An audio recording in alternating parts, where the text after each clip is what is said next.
होती, नेमकं काय घडलं?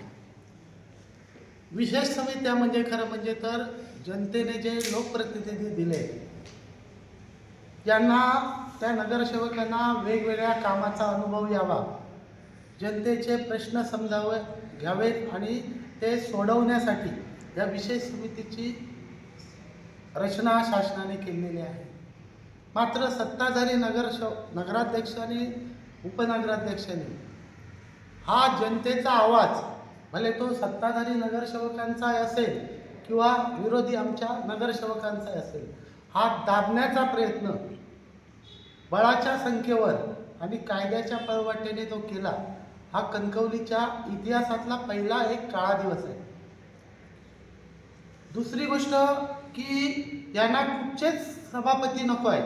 आम्ही हे मांडलं होतं की सभापती जर 4-5 झाले, 3-4 समित्यांच्या सभापती झाले, त्यात 3 किंवा 4 सदस्य झाले, तर त्या सदस्यांना म्हणजे सत्ताधारी असतील किंवा आम्ही असू, यांना एक कामाचा अनुभव येईल. पण ह्यांना कुठच्याही सदस्याला कामाचा अनुभव द्यायचा नाही. फक्त आपण दोघेच जण ह्या कणकवलीचा कारभार करायचा. आपण दोघेच जण कणकवलीचे सुभेदार ह्या हे मस्तीत आहेत आणि ह्या मस्तीमुळे हा त्यांनी निर्णय घेतलेला आहे.